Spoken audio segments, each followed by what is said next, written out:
For the most part though, BioShock 2 is a mediocre game. First and foremost, the shooting isn't all that great, and there are two reasons for this. First, the guns are not that fun to use.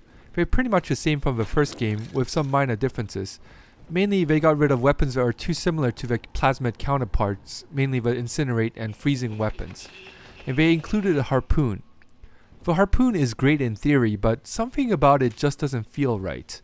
You have the ability to harpoon someone and stick them up against the wall or ceiling or whatever, but it looks wrong. The force of a harpoon hitting them and the distance they get propelled backwards just doesn't seem right.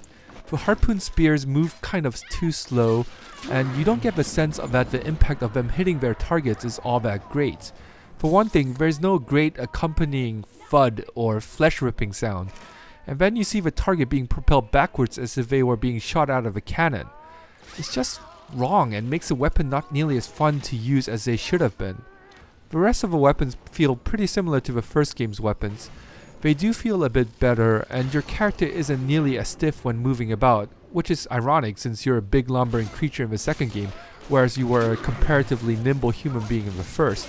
But they're just not that fun to use as guns are in other shooters. There's just something non-visceral about the way the enemies react to getting shot. A shotgun blast doesn't propel them backwards or stop them at their tracks. All you see is their health meter dwindling, and that's not that fun to watch. Second, it seems no matter how I moved, the enemies shooting at me are able to hit 3 out of 4 times. If I'm standing still, they hit me at about a 75% rate. If I'm moving from side to side, they still hit me at about a 75% rate. I'm guesstimating with these numbers, of course. It's not like I kept track of statistics, but that's how it felt like throughout the game. I would strafe and circle strafe to no effect.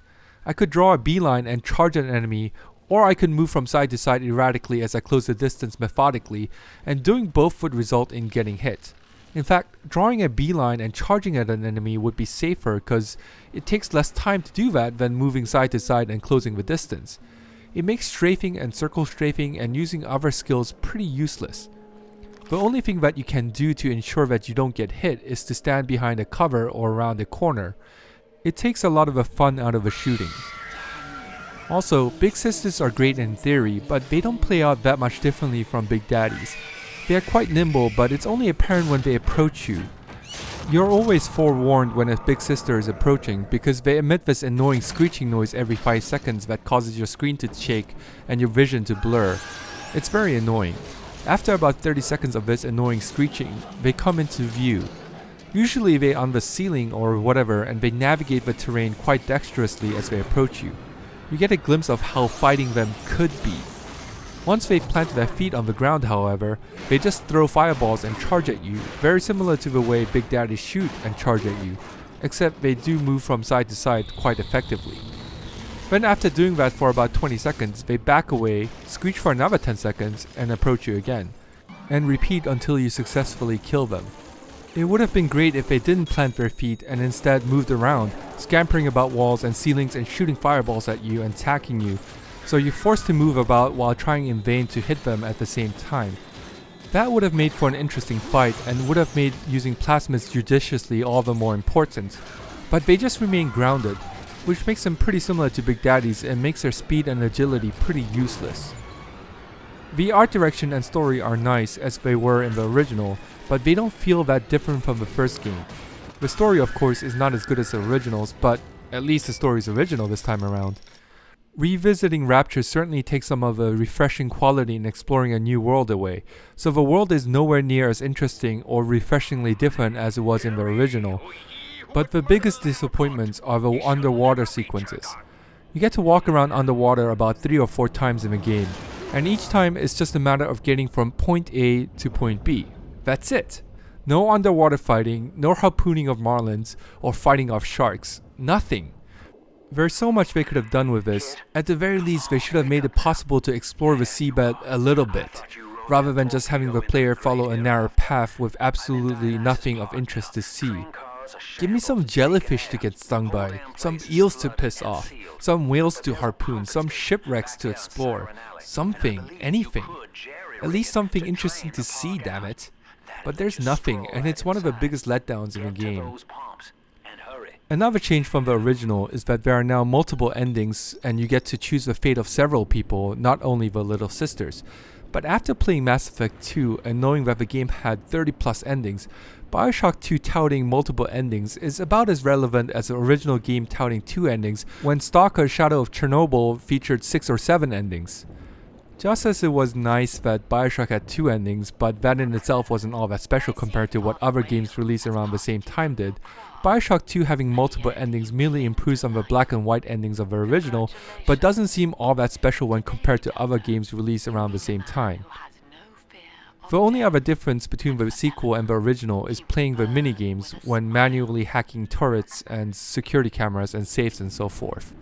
In BioShock 2, instead of laying out pipes in a way as to allow some liquid to flow from one end to the other, as was the case in the original, you stop a needle from swinging side to side.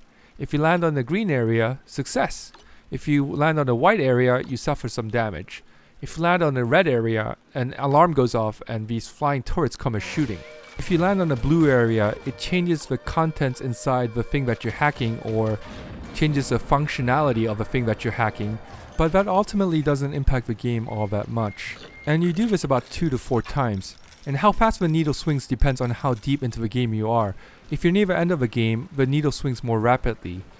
It's about as fun as I described, meaning it's not all that fun. I guess it's just something to do to give a game some variety.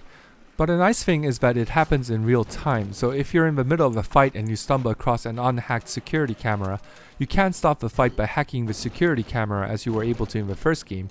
If you decide that fighting with flying turrets at the same time as the enemies you were fighting before you got caught by the security camera isn't a feasible thing to do, and you decide to hack the security camera, you're going to have to do it while fighting. Which doesn't actually happen often, so I'm not even sure why I'm bothering to mention this. The multiplayer, I almost don't feel like it's worth mentioning. It's not bad, but it's not the kind of multiplayer that I enjoy. It's a type that rewards you the more you play the game. Basically, you unlock weapons and plasmids and other abilities the more you play the multiplayer, meaning you grind for unlocks. And while other games do this as well, there's a fundamental flaw in BioShock 2's multiplayer. The weapons and plasmids you unlock are nothing special. They're the same weapons and plasmids that you get in the single player. You're restricted to the pistol and shotgun and electricity and freezing plasmids in the beginning. When you reach level 2, you unlock a machine gun. Whoopee. And then you unlock other shit that you had access to in the single player. At least with Counter-Strike and Call of Duty 4, you unlock or buy a multitude and variety of weapons. That you only get those 4 weapons and plasmids in the beginning feels kind of cheap and gimmicky. Unlocking plasmids and weapons doesn't feel rewarding.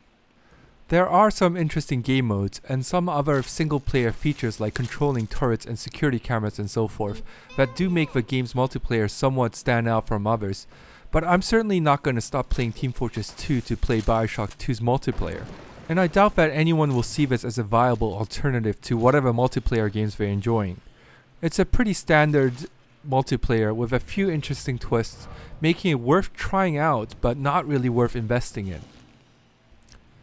And that's pretty much true of BioShock 2. It's a pretty mediocre game overall, with just a few interesting niggles to barely push it over that line of mediocrity. Just like BioShock was pretty mediocre overall, but had 2 things going for it. The big daddy fights and some awesome moments like the Fontaine chapter.